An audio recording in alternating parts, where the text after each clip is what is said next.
Bueno, voy a presentaros a Juan Antonio. Juan Antonio es licenciado y doctor en Geología por las Universidades de Sevilla y de Huelva, catedrático de Geología en la Universidad de Huelva. Ha realizado la mayor parte de sus aportaciones científicas sobre la dinámica litoral y los riesgos geológicos en los sistemas naturales de la costa de Huelva, Guadiana, Piedras, Odiel y Tinto, y en la bahía de Cádiz. Y publicado 9 libros, 4 como editor y 5 como autor, 33 capítulos de libros, 40 artículos en revistas científicas de difusión internacional. Comprendéis que no voy a decir el título de todo, claro. 54 en revistas científicas de difusión nacional y 94 comunicaciones en congresos nacionales e internacionales, así como 24 artículos de divulgación de la ciencia. Editor principal de la revista de la Sociedad Geológica de España y en la actualidad presidente de dicha sociedad. Ha participado en los siguientes documentales: Finding Atlantis, en National Geographic, en 2010, Piratas y Templarios, en Canal History, Enigmas de nuestra historia, en Discovery Max, La Gran Ola, en Canal Sur, y es autor de novelas como Más allá de las columnas de Hércules y Ira de Plutón. ¿Vale? Bueno, yo creo que Juan Antonio no, para los que no conocemos, no merece presentación, pero los que no lo conocéis, esta es una pequeña pincelada de la persona que está con nosotros ahora, al que yo le tengo que agradecer muy especialmente que esté aquí, porque, hombre, ya participar en un curso sobre la Atlántida es arriesgado para el poco prestigio que algunos podamos tener, pero si es el caso además de un miembro reconocido del staff académico del paradigma dominante en la actualidad, pues estar aquí es un acto de valentía, os puedo asegurar por alguna experiencia que he tenido, inusitada. ¿Eh? Entonces yo te agradezco expresamente que estés aquí doblemente, que estés con nosotros, y ya no hablo más para que podamos disfrutar de tu ponencia. Bueno, ¿se me escucha? Bien. Muchas gracias, Pepe, ante nada por contar conmigo. Y yo me vaya a perdonar, pero es que yo hablo de pie porque me llevan los demonios. Entonces, yo no soy capaz de hablar sentado. Es muy curioso que los de ciencia hablan sentado y o sea, los de letra hablan sentado, pero los de ciencia tenemos que hablar de pie. Yo no soy paradigma de nada. Siempre me he considerado un libre pensador. Quizá porque vengo del mundo de la geología, y el mundo de la geología requiere mucha imaginación, primero para imaginar cosas y después para idear modos de demostrarlas. Entonces, como una de las 6 ciencias básicas, la geología funciona con pruebas. Nosotros no funcionamos con especulaciones. También otra cosa que tiene buena la geología es que todas las publicaciones que hacemos están separadas siempre, las publicaciones de ciencia separan resultados por un lado, metodología con la que tú obtuviste los resultados. ¿Para qué? Para que cualquiera que lea eso sepa si tú trabajaste bien, si el método es adecuado, y si el método es adecuado y los resultados son buenos, los resultados son indiscutibles. Después otra cosa es que yo interprete bien o no interprete bien. Entonces lo que sí es discutible absolutamente serán mis interpretaciones. Pero por eso la ciencia siempre va sumando, porque datos nuevos se edifican sobre los datos anteriores. Y los datos nuevos permiten que incluso el autor de los datos anteriores modifique su postura y se adapte a la luz de los datos nuevos. Nosotros no construimos el conocimiento con discursos donde los datos van mezclados con las interpretaciones, porque de esa manera cuando se hace una enmienda parece que le está haciendo una enmienda a la totalidad del discurso y parece que lo que tú aportaste a la ciencia queda en nada.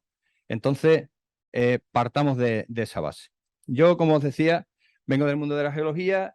El mundo de la geología es abierto. Yo, como dice Pepe, al contrario que otra gente, a lo mejor tengo menos que arriesgar, porque en el mundo de la geología a mí se me conoce y se me reconoce.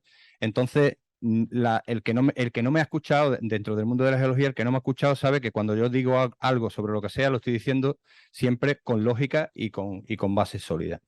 Después otra cosa es que los que no me conocen pues me tachen de charlatán, como les pasa a algunos de mis compañeros de universidad. Bueno, pues a ver si esto cambia. Yo voy a basar los datos que tiene que aportar la geología en 3 frases que están sacadas del texto de Platón, La historia se remonta en el tiempo 9.000 años antes de la época de Solón, esa es la primera afirmación. La geología tiene mucho que decir sobre eso, como ya esta mañana más o menos introduje algo en alguna de las intervenciones del debate después de Diego González Batanero. Después hay otra parte que dice que, favorecida por Poseidón, la isla de la Atlántida era abundante en recursos y había toda clase de minerales, destacando el oricalco. Al decir calco estamos refiriéndonos a que el oricalco era un mineral de cobre. Y después hay otra afirmación que dice que Zeus y los demás dioses castigaron a la Atlántida, lo de castigo, bueno, es lo que dice el texto, con un gran terremoto, ahí la geología creo que tendrá algo que decir, con una subsiguiente inundación, también es un evento geológico que hizo desaparecer la isla en el mar en un día y una noche terrible. Yo voy a coger estas tres cosas y voy a decir, voy a poner los datos que la geología tiene encima de la mesa para hablar sobre esto y aproximarnos a si hay una realidad histórica detrás del relato de Platón. Yo no voy a entrar si la Atlántida existió o no existió, si Platón inventa más o inventa menos, o todos los datos de Platón son reales. Yo lo que sí digo es que a estas tres cosas hay evidencias que demuestran que estas tres cosas existieron por separado y juntas. Vamos a ver. Vamos a agarrar la primera de ellas. Favorecida por Poseidón, la isla de la Atlántida era abundante en recursos. Había toda clase de minerales, destacando el oricalco. Partamos de la base que Platón sitúa ya se ha hablado esta mañana, a la Atlántida más allá de las columnas de Hércules. Tarteso también estaba situado más allá de las columnas de Hércules. Alguna relación habrá, como se ha apuntado por aquí esta mañana.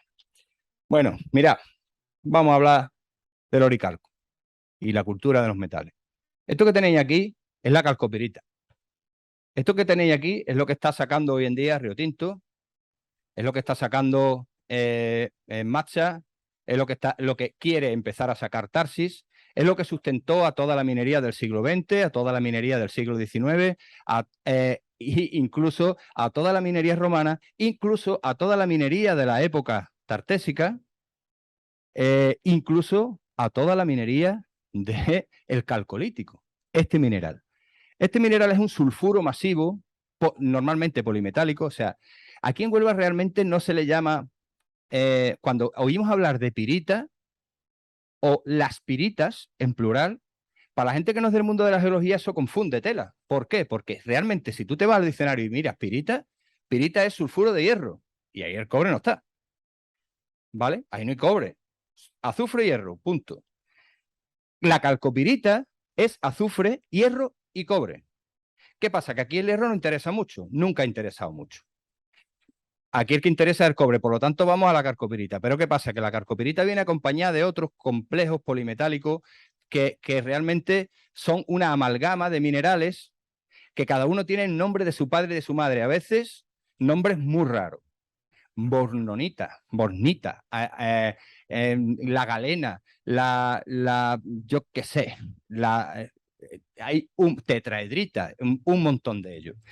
Y uno trae 2 metales, otro trae 3, otro trae 1, otro trae plomo, otro trae arsénico, otro trae... Es decir, eso es un galimatía que no hay quien lo entienda, porque además son mineralitos muy chiquititos y vienen todos juntos. Más fácil es, sobre todo para los mineros, decir las piritas. Y ahí va, en ese plural, va metido todo. Van metidos todos los minerales.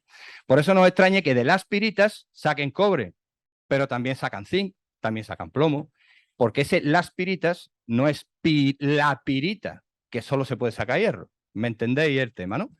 Bueno, pues ahí está el más abundante de ellos, que es la calcopirita. La calcopirita tiene toda la pinta de oro, de hecho le dicen el oro de los tontos. Toda la pinta de oro.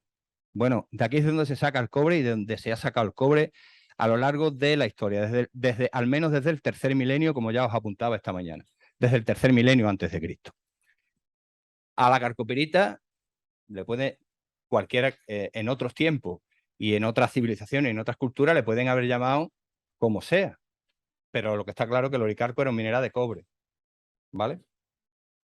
Bueno, ¿por qué está esto aquí? Yo os voy a contar un poco, como yo soy geólogo, os voy a contar un poco qué pinta aquí este mineral, qué hace aquí este mineral. Nosotros nos tenemos que remontar, esto que veis aquí es un mapa geológico de no solo de la provincia de Huelva, sino de todo el dominio de lo que se conoce como la zona sur portuguesa, incluyendo el norte de la provincia de Sevilla y el sur de Portugal, la zona tanto de Alentejo como Algarve. Fijaros, esto que está aquí, esto que veis aquí en colores moraditos, este es el anticlinorio de Valverde del Camino, donde está aquí Río Tinto. Este es el anticlinorio de Puebla de Guzmán, donde está aquí Sotier Coronada y aquí está Tarsi. Y los colores moraditos más intensos es una cosa que se llama, bueno, eso que está en colores morados, lo que se llama la faja pirítica ibérica, porque todo eso está lleno de sulfuro. Y concretamente, en ese color moradito un poco más intenso, que es más finito, eso es lo que se llama el complejo vulcano sedimentario. Ya la misma palabra os lo está diciendo. Ahí había volcanes, pero también había sedimento. Es decir, ¿qué teníamos ahí? Ahí lo que teníamos, aquí esos mismos colores los hemos pintado en verde, y si os fijáis, todos los triangulitos que veis ahí, además con nombres, marcados con rayitas y con nombres, son minas, que algunas de ellas han sido explotadas desde épocas romanas, otras de ellas solo en épocas desde el siglo XIX, otras de ellas son minas actuales, y otras de ellas fueron explotadas ya desde época calcolítica. Fijaros, todas están en lo verde. Es decir, el complejo vulcano sedimentario es el que contiene los sulfuros, el que genera los sulfuros. ¿Por qué genera los sulfuros? ¿Cómo genera los sulfuros? Pues el complejo vulcano sedimentario hay que empezar a remontarnos al momento donde se estaban generando esos sulfuros. ¿Cuándo? Pues en el Carbonífero superior. Estamos en el tránsito entre el Carbonífero superior y el Devónico. ¿Y ahí qué estaba pasando? Yo me imagino que, aunque no seáis geólogos, habréis escuchado que en un momento determinado de la historia de la Tierra, todos los continentes se reunieron para formar una sola masa de tierra que se llamaba Pangea. Pues en el Carbonífero superior estamos justo en el momento donde los continentes están chocando. Todavía no se había formado Pangea. Están chocando los continentes para formar Pangea. Y había como unos, ahí veis que las flechitas están marcando la dirección de desplazamiento de los continentes. Y hay como un mar estrechito ahí. Veis que hay como un mar estrechito antes de que se formen los continentes, y ahí lo que está pasando, que el continente que está arriba, que es Norteamérica, pero antes no se llamaba Norteamérica, voy a pasar de contaros cómo se llamaban antes los continentes, porque no os vais a liar. El continente que antes era Norteamérica está chocando con el continente que ahora ya es el norte de Europa y que ya se ha unido antes con África. Y ese mar estrechito que había ahí, pues era un mar estrechito que también tenía su nombre, y justo nosotros estamos ahí, en la península ibérica está ahí. ¿Qué está pasando ahí? Ahí está pasando, vamos a ampliarlo, ahí está pasando que por donde está todas las rayas rojas ese que veis ahí, nosotros estamos en el suroeste de Iberia, un continente se está metiendo por debajo del otro. Ahí estamos teniendo lo que se llama una zona de subducción. Y esa zona de subducción, hoy en día, por ejemplo, la hay entre América y el Océano Pacífico. Por ejemplo, la hay entre Asia y también el Océano Pacífico por el otro lado. Es decir, donde hay esa zona de subducción, un continente se mete por debajo del otro. Y voy a pegarle un corte. Ahora estamos viendo en 3 dimensiones. Lo que tenemos es que una placa oceánica que detrás trae un continente se está metiendo por debajo de una placa continental.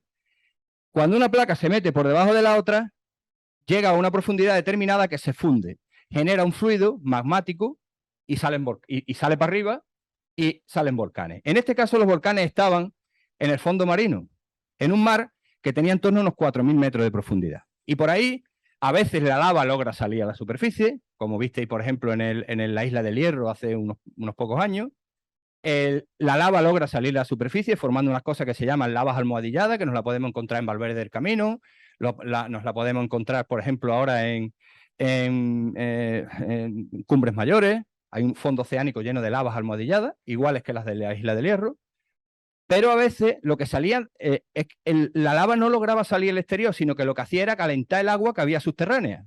Y al calentar el agua que había subterránea, el agua la pone en torno a más de 1.000 grados. Y me vais a decir, venga ya, hombre, si el agua hirve a 100 grados. ¿Por qué? Porque estamos debajo de un fondo oceánico donde las presiones de 4 kilómetros de agua, más la presión del terreno, hace que el agua a esa temperatura sea líquida. Bueno, pues el agua, cuanto más caliente, más minerales es capaz de disolver, más iones es capaz de disolver. Y ese agua tan caliente disolvía metales. Disolvía metales que están dentro de la fase iónica, y uno de esos metales es el hierro. Cuando el agua disuelve hierro se pone a pH 2, es decir, se acidifica. Y el agua ácida todavía le caben más metales. Entonces tenemos un agua muy caliente, muy ácida y llena de metales, que normalmente tira para arriba. Tira para arriba y llega a la superficie del fondo oceánico. ¿Y qué se encuentra en la superficie del fondo oceánico? Pues un agua de fondo oceánico que está fría. y de pronto, y además que es neutra, tiene un pH neutro. Por lo tanto, ese agua que está saliendo del interior de la Tierra, como tiene menos volumen que el agua del océano, que tiene más volumen, el agua de pronto se enfría y se neutraliza. Y todos los metales de golpe le sobran. Por lo tanto, forma la manera más rápida que el agua tiene de deshacerse de esa cantidad de metales es formar muchos mineralitos chicos y muy rápido. Muchos, ninguno crece porque no le da tiempo, porque el agua tiene que deshacerse de los metales rápidamente. Eso lo vemos hoy en día en los documentales de National Geographic de esta forma. Fumarolas de fondo oceánico. Esto que veis aquí que parece humo negro, no es humo negro.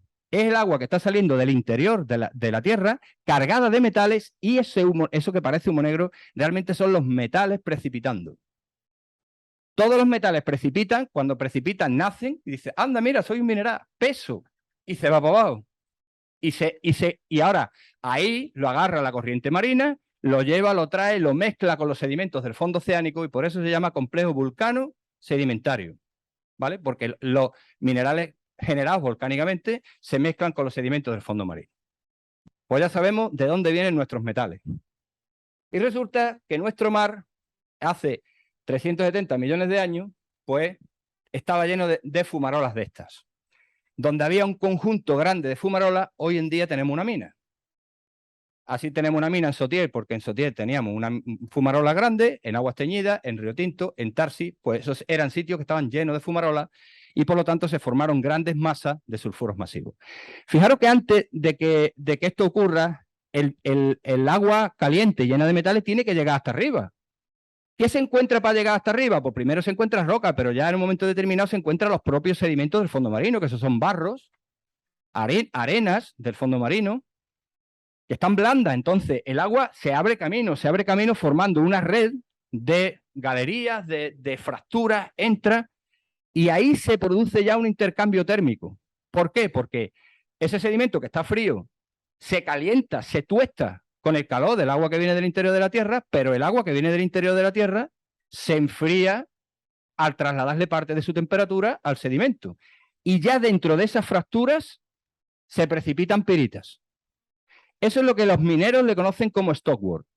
Luego, por lo tanto, todo este esquema del yacimiento mineral se repite y se repite.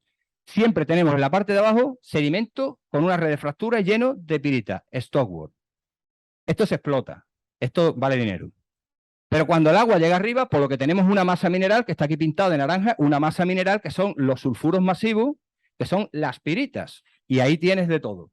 Y después ya en superficie, el reflejo en superficie, pues ya son los campos de fumarolas. Y todo lo que tenéis en celestito claro, pues ya son los sedimentos del fondo marino que están rodeando y después incluso cubriendo, cuando esto se desactiva, pues el sedimento del fondo marino lo cubre todo. Os voy a poner alguna fotito. Mirad. Esto es Mina San Miguel, donde tenéis lo que veis rojo, es los sedimentos de fondo marino tostados, hoy en día son pizarras tostadas, y esto que veis aquí en colores grises verdosos son las piritas que han precipitado en la red de fracturas antes de llegar a la superficie. Esto es lo que venían buscando los mineros antiguos. Fijaros, esta es Mina San Miguel, en la parte de abajo, voy a ver si señalo, en esta parte de abajo tenéis el stockwork, veis aquí que están los colores más marrones, son las pizarras tostadas, y la red de fractura. Esto verde que tenéis aquí, son los sulfuros masivos, es decir, la parte que ya aquello llegó a la superficie, precipitó y formó una capa gorda de sulfuros masivos, y encima veis una capa colorada. ¿Veis? Esta capa colorada es el Gosan. ¿Habéis escuchado la del Gosan? Pues el Gosan es un nombre minero que parece ser que viene, antes se habla por ahí de etimología, pues parece que viene del inglés, del gold sands, arenas de oro. Ahora explicaré por qué. Yo a mis niños, a mis alumnos, se lo explico con 4 deditos. Fijaros. La pirita es azufre y hierro. Ya tengo 2 deditos. Azufre por un lado y hierro por otro. Y el agua tiene hidrógeno y oxígeno. Tengo ya otros 2 deditos. Pues si estos 4 deditos, azufre y hierro, y oxígeno y hidrógeno, los cambio de sitio, el oxígeno, por ejemplo, con el hierro, me va a formar óxido de hierro, que es colorado, pues ahí lo tenéis. ¿Y qué le pasa al hidrógeno con el azufre? Pues que me va a formar ácido sulfúrico, con más oxígeno que me sobre por ahí. me va a formar ácido sulfúrico, con lo cual eso nos da lugar a que cuando estos sulfuros entran en contacto con el agua en superficie, se me va a formar ácido sulfúrico, que los ríos se lo llevan y por eso nuestros ríos son ácidos. Y en superficie se me va a formar este Gosan, que no es más que óxido de hierro. ¿Vale? Y fijaros que entre el sulfuro verde y el óxido de hierro, que está arriba, el Gosan, hay como una capa de colores amarillentos. Esa capa acumula sulfatos, es decir, es la capa que los mineros le llaman la jarosita. La jarosita es un sulfato complejo de metales, pero fijaros que ahí en esos sulfatos se me van a quedar todos los metales que sean insolubles. ¿Cuáles son los metales más insolubles de todos? El oro y la plata. Por eso a esto le decían gold sands. Cuando llegaron aquí los griegos, ¿qué venían buscando?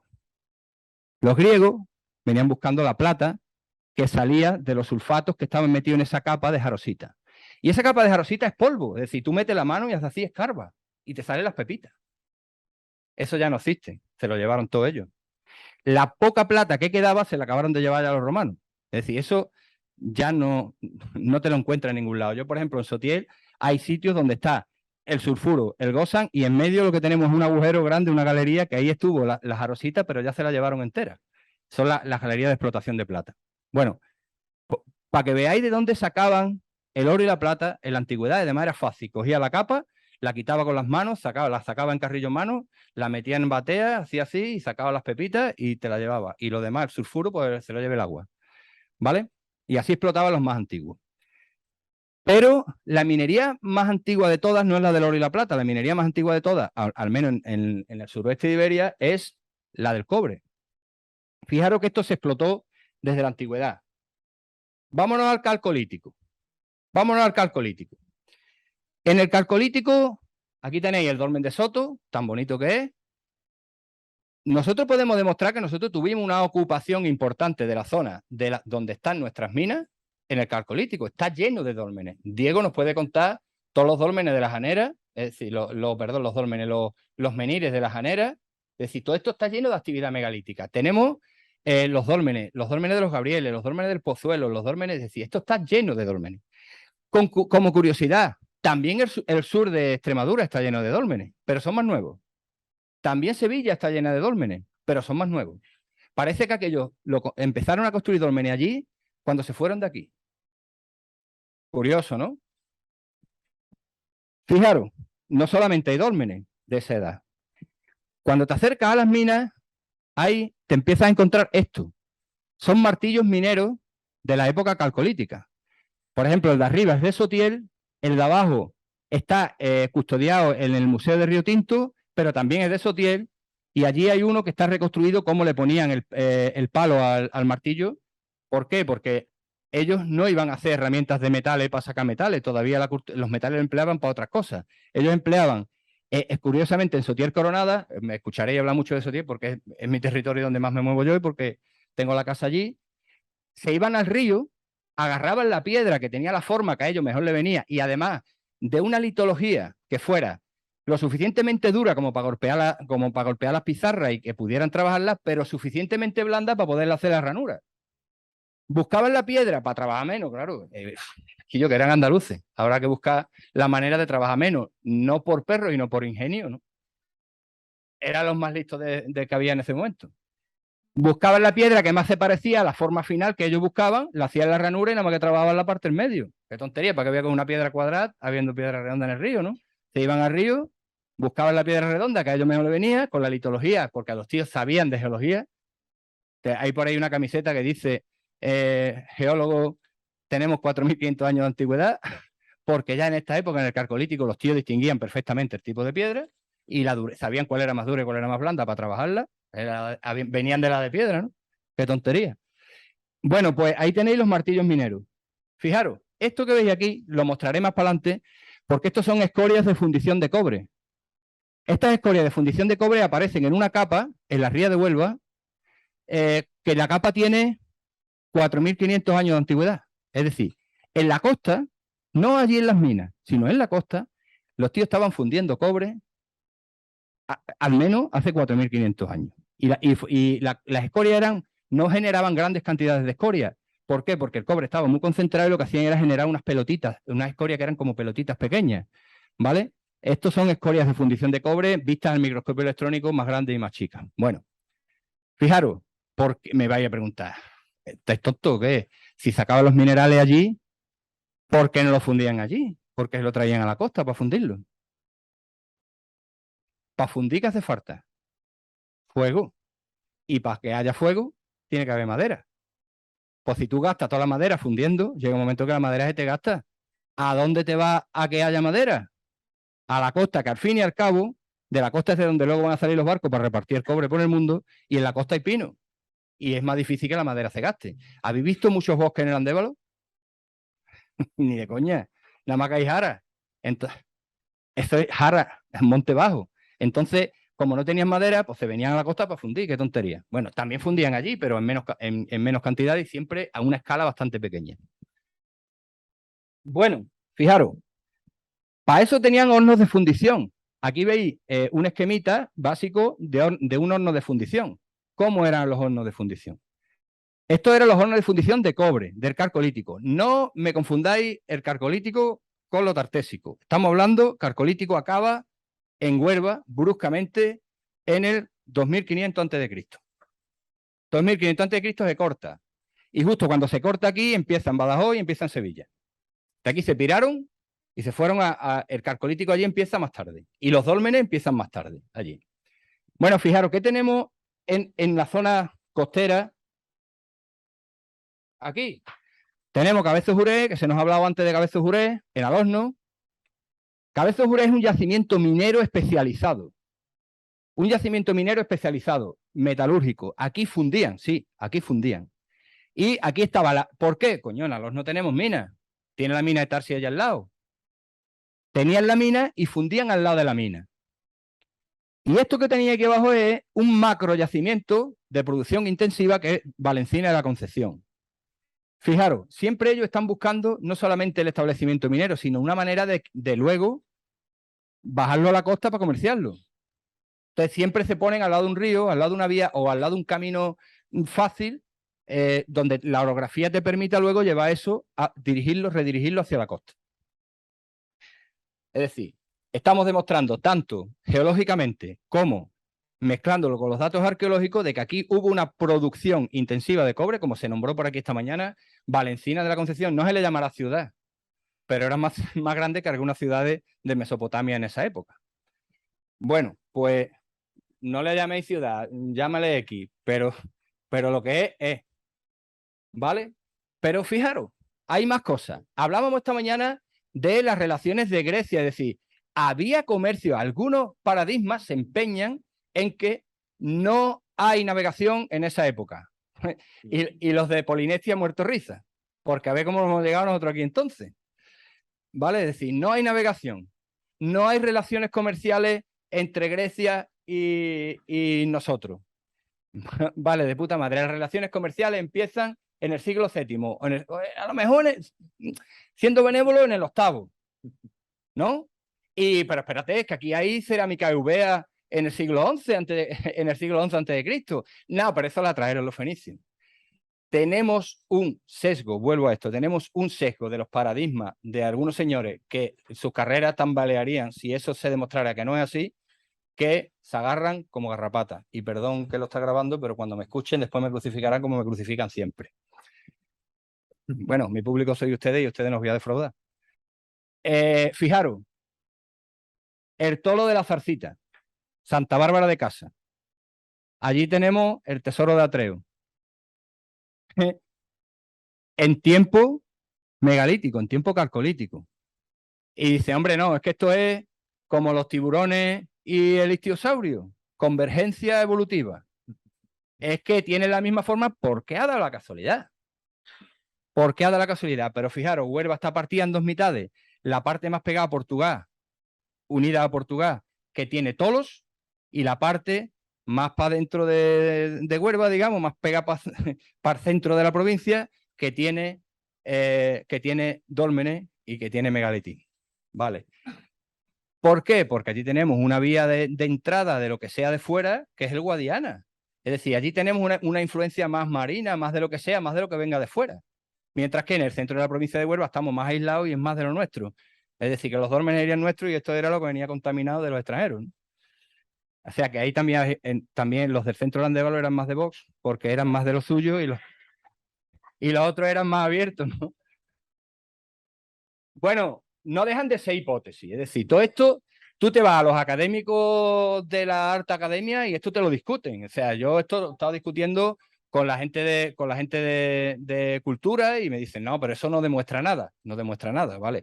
Eso no demuestra que hubiera comunicación, no demuestra que hubiera navegación, pero cada vez más van apareciendo más evidencias aisladas que cuando tú las pones todas juntas te tienen que decir algo. Bueno, yo no digo nada, pero eso está. Estamos hablando del calcolítico y tenemos cosas aquí de influencia griega de época calcolítica. ¿Y los metales para qué los quería? ¿Dónde se los llevaban? ¿Vale?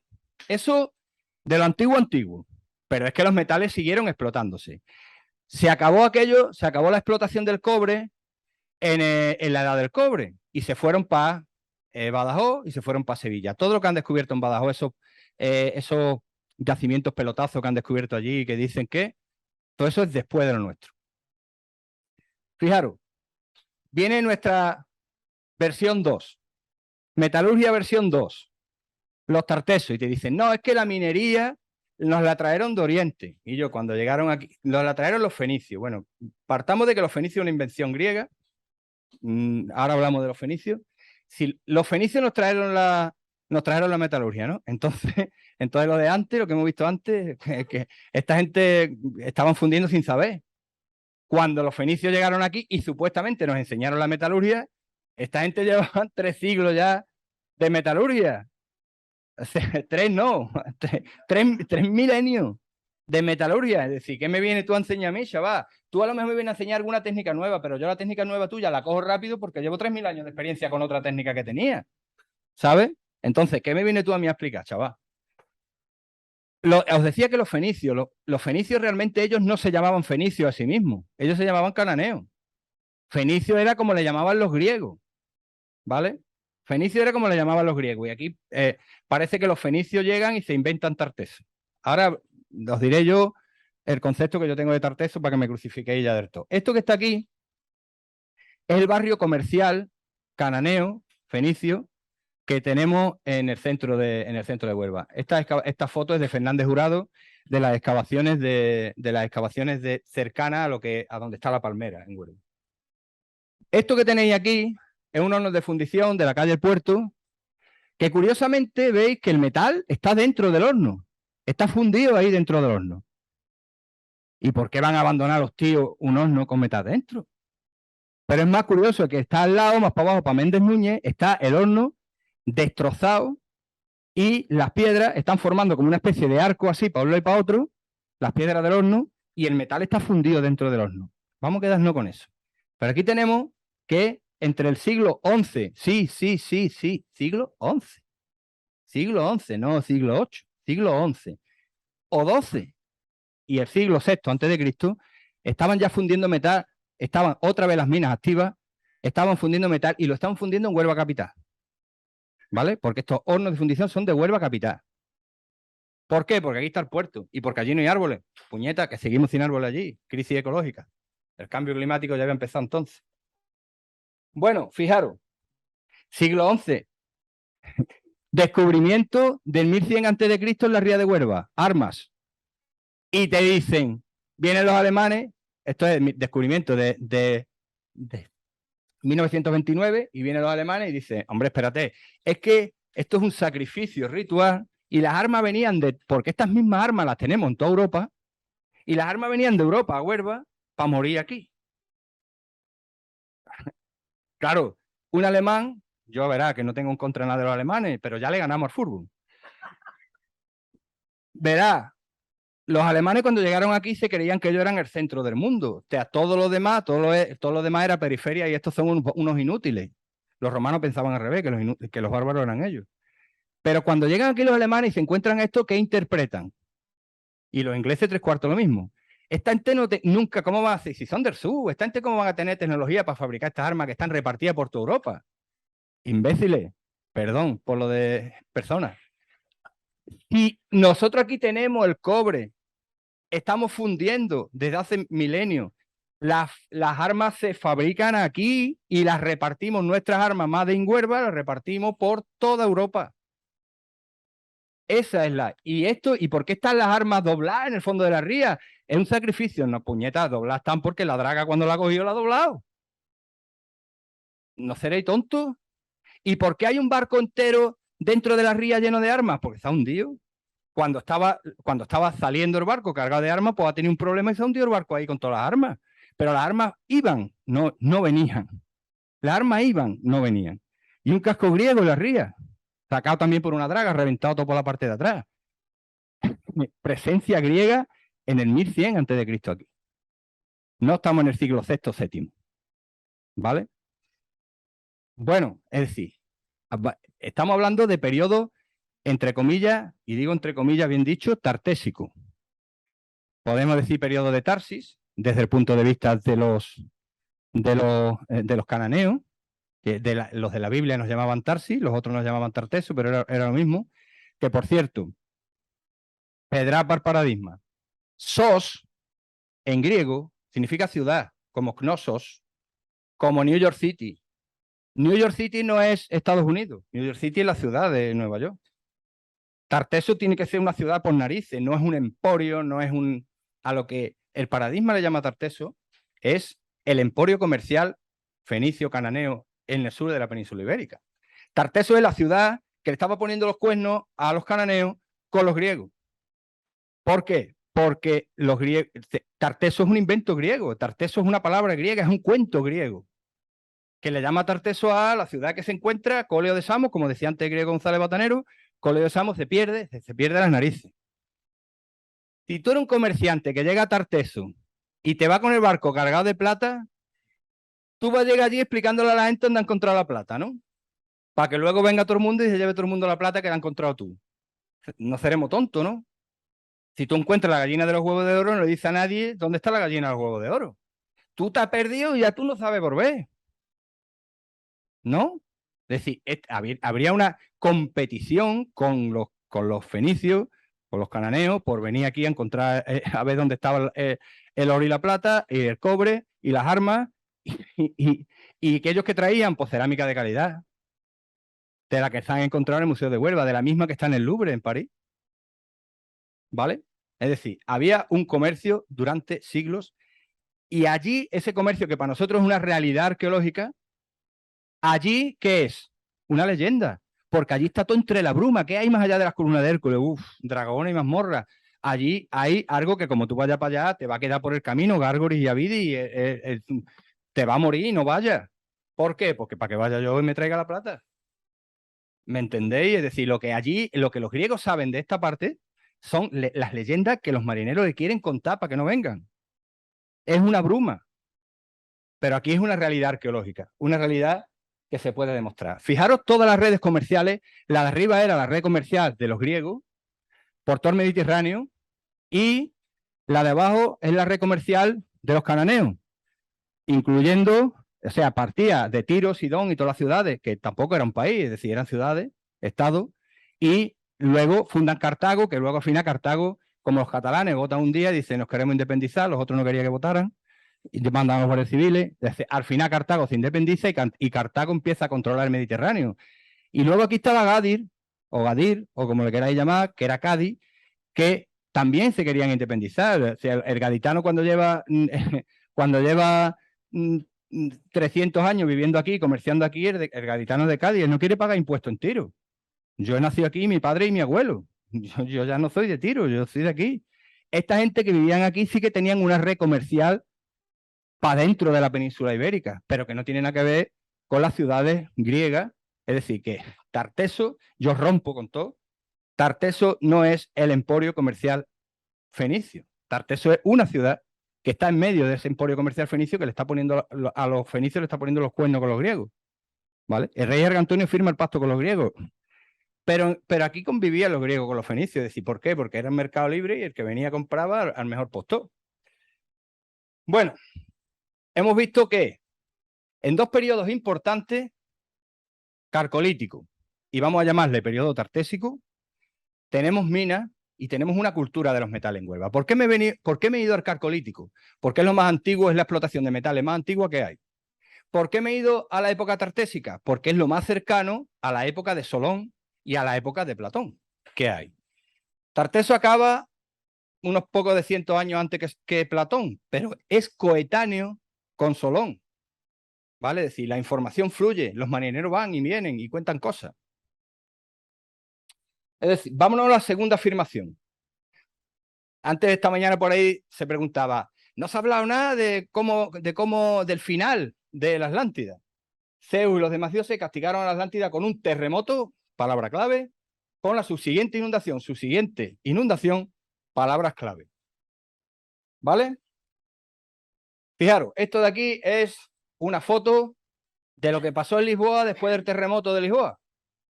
Un tsunami como una casa. En Lisboa, todo el mundo dice el terremoto de Lisboa y toda la gente y mucha gente se cree que el terremoto pasó en Lisboa. El terremoto pasó en Cabo San Vicente, ahora os voy a llevar sitio, pasó en Cabo San Vicente y afectó no solamente a la costa portuguesa, nos afectó a toda la costa de Huelva, Cádiz y también a la costa de Marruecos. Fijaros, os voy a explicar qué es un tsunami, porque la gente se lía. Yo parto de la base que la mayor parte de la gente no es geóloga y entonces muchas veces pues se tiene que conformar con la información que da los telediarios que confunde, o con lo que dice la Junta de Andalucía que confunde tela. Un tsunami es una ola de gran longitud de onda.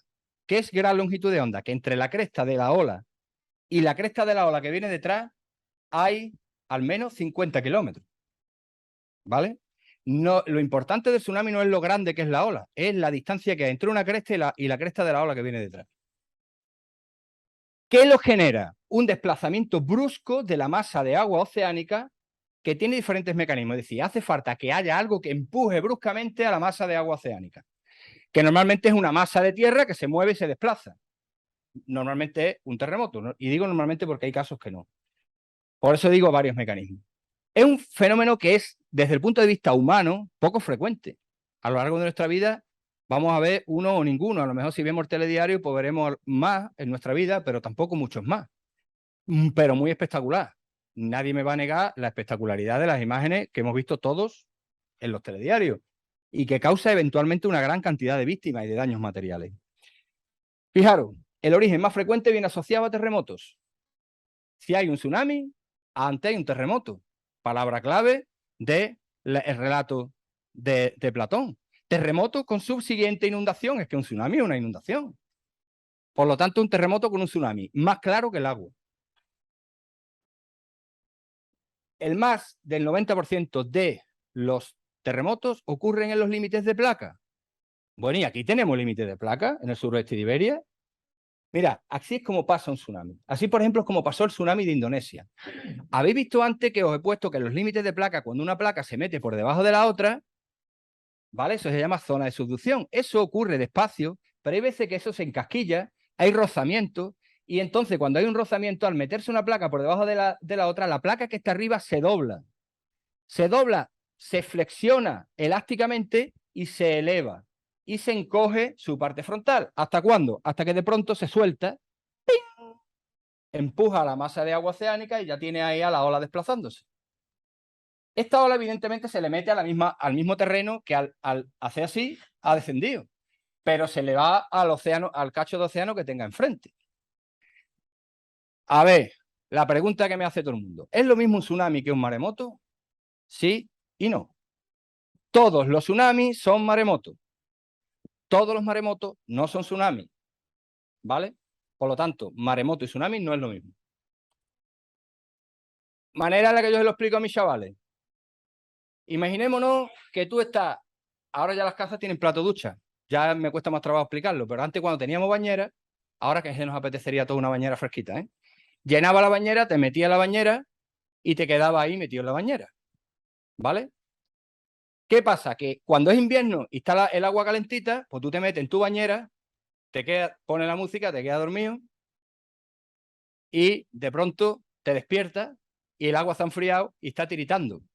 Tú al tiritar le transmites tu temblique al agua y el agua hace así, ¿vale? Eso es un maremoto, es decir, se está moviendo la Tierra, que eres tú, debajo del agua y le está transmitiendo el temblique al agua y el agua se mueve y forma olas. Eso no es un tsunami. Eso se llama seiche. ¿Vale? Eso es un seiche. Es un maremoto, pero no un tsunami. Un tsunami es cuando tú estás en el baño en pelota y llega tu madre y dice, niño, y tú dices, mamá, y te levanta de golpe y al levantarte de golpe con tu pecho empuja el agua que está delante tuya y se sale el agua por el otro lado de la bañera. Ese es el tsunami. Desplazamiento brusco de la masa de tierra que se desplaza a la masa de agua oceánica. ¿Vale? Hace falta un desplazamiento brusco de masas. Ese es el tsunami. Fijaros, un tsunami se puede también formar en una zona que no sea límite de placa, es decir, se cae este bloque, una falla, tira del agua para adentro y ya tienes montado el tsunami. Eso es lo que dicen los americanos que va a ocurrir en la isla de La Palma, que se va a partir por la mitad y le va a meter el tsunami a los americanos. Esto es lo que todo el mundo temía ahora en la erupción de la Palma. Vale. Fijaros esta ola del surfista. Esto pasa en Nazaret todos los días. Y detrás de una ola viene otra. Son olas de 15 metros. Pero fijaros, esta ola tiene una longitud de onda corta. Esta ola tiene una longitud de onda de 100, 100 y pico metros. La altura es de 15 metros. Y cuando llega a una franja de playa de 15 metros, pues tú tienes un volumen de agua que es limitado. Ese sería el volumen de agua que desplaza una ola de 15 metros de estas del surfista. Pero un tsunami, es decir, esto desplazaría 0,15 hectómetros cúbicos. Una ola del tsunami, desde una cresta a la cresta siguiente o desde un surco al surco siguiente, tenemos 50 kilómetros. Los mismos 15 metros de altura representan que tú estás moviendo una cantidad de masa de agua mucho, mucho, mucho más grande. Y esa cantidad de masa de agua es 75 hectómetros cúbicos, 0,15 frente a 75. Y fijaros que la ola del tsunami no es tan espectacular. ¿Por qué? Porque tú nunca la ves de un golpe. Tú nunca la ves de un golpe. La otra sí la ves de un golpe. ¿Por qué? Porque cuando viene la cresta, la ola está 25 kilómetros más para allá. En fin, fijaros. ¿Y dónde pasa eso aquí? ¿Tenemos aquí límites de placa? Pues ahí tenéis que entre Iberia y África está una falla muy bonita que se llama la falla Azores-Gibraltar. Y ahí es donde se forman los focos de posible tsunami. Y esa falla tiene curvas, donde se puede quedar encasquillado el movimiento y soltarse de golpe. Pero lo más peligroso de eso no es la falla. Lo más peligroso de eso es que si tú te acercas, mirad, todos los focos sísmicos que están en esta zona, todos los focos sísmicos que están en esa zona están pegados más o menos al límite de placa. Y el límite de placa tiene una cosita muy re bonita que se llama el Banco de Gorringe. El Banco de Gorringe es un antiguo volcán submarino que va desde los 5.000 metros hasta los 200 metros. 200 metros muy cerquita de la superficie. Ahí abajo lo tenéis en 3 dimensiones. ¿Vale? Esto, técnicas oceanográficas, batimetría y se levanta perfecto. Este que está aquí es el Banco de Gorringe. Fijaros. Si nosotros cogiéramos, en vez del nivel del mar como referencia, cogiéramos el fondo oceánico como referencia, tendríamos ahí debajo del agua un monte que es igual de alto, 4.800 metros, es igual de alto que el Mont Blanc. ¿Vale? Imaginémonos, por un momento, que esto en un terremoto se desplace 10 centímetros. Haga ¡ping! Y se desplaza 10 centímetros. 10 centímetros no me lo estoy inventando. 10 centímetros, por ejemplo, es el desplazamiento en un segundo del terremoto de Lorca. ¿Vale? ¡Ping! 10 centímetros. Si tú desplazas estos 10 centímetros, imaginaros la cantidad de masa de agua que mueve un volcán de 4.800 metros. Ya tenéis ahí otro origen diferente, es decir, mover un relieve submarino ¡pum! Y que empuja el agua que está enfrente. Y lo tenemos aquí al lado. Es decir, esto está a 300 y pico kilómetros. Este es el que formó el terremoto de Lisboa y el tsunami que vino con el terremoto de Lisboa. Y me diréis, ¿y tú a mí qué me dices del terremoto de Lisboa? Ahora vais a ver. Esto es lo que pasa cuando el tsunami llega a la costa. Primero el agua se retira, y ahora va viniendo. Y la cresta no se forma, el rompiente no se forma en la cresta de la ola. La cresta de la ola llega, rompe la ciudad y la cresta de la ola todavía viene a 25 kilómetros más para allá. Y cuando rompe, sigue entrando agua, sigue entrando agua, sigue entrando agua. El tsunami se comporta más como una marea que como una ola. Porque una ola rompe y se va, pero este rompe y venga a entrar agua, y venga a entrar agua, y venga a entrar agua. ¿Os imagináis?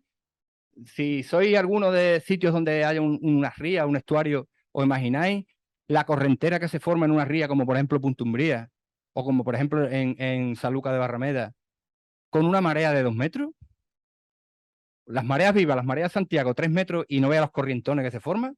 Imagínate una marea de 12, 15 metros. Los corrientones que se tienen que formar. Pero es que una marea tarda 6 horas en entrar, un tsunami entra en 20 minutos.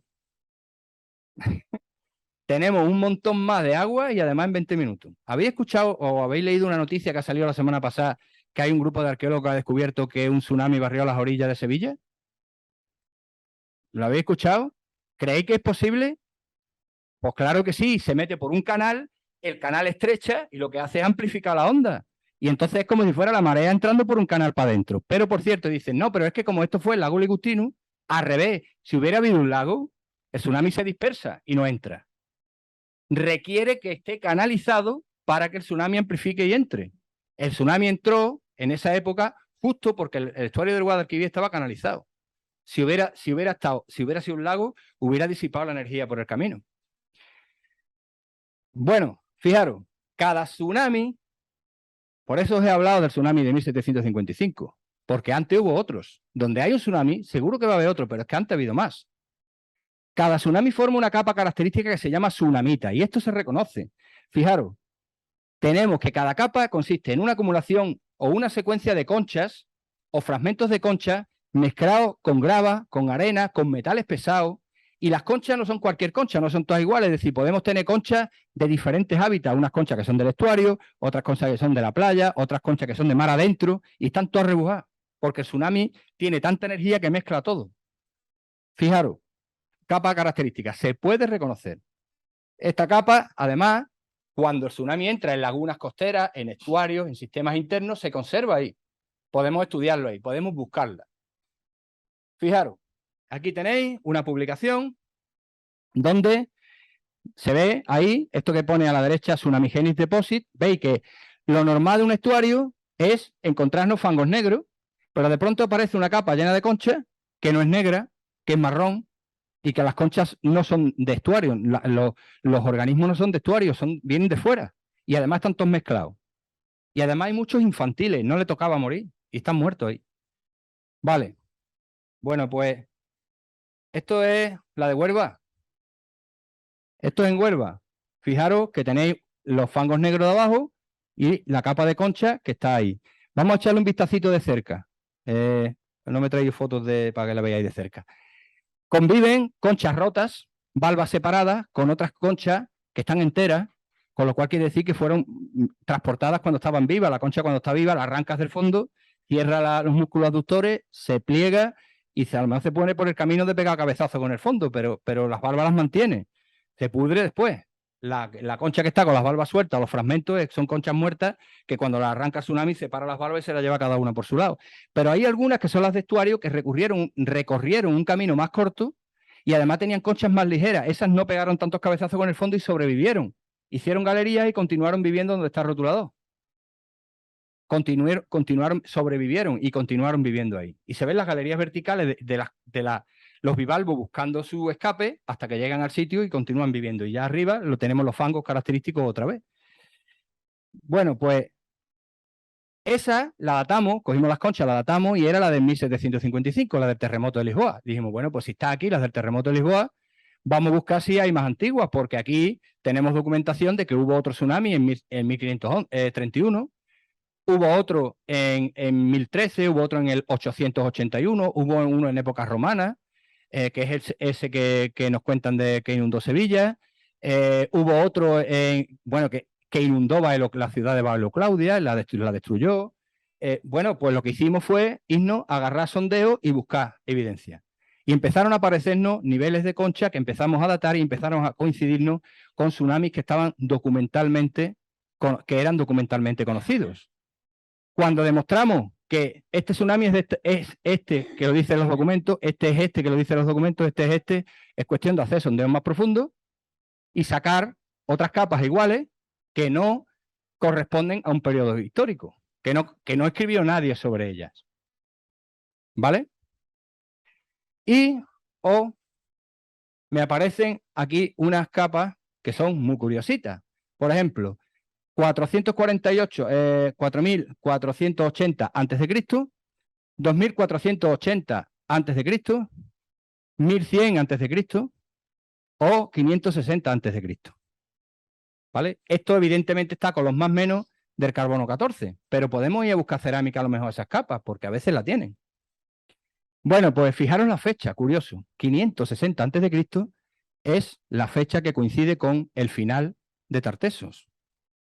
1.100 a.C. es fecha que coincide con el principio, digamos, de la ocupación o de la visita o de las redes comerciales de los tartesos, con los fenicios y con los griegos, pero coincide con la fecha de las armas de Huelva. ¿No será que el barco de las armas de Huelva lo echaba a un tsunami? No, ahí queda.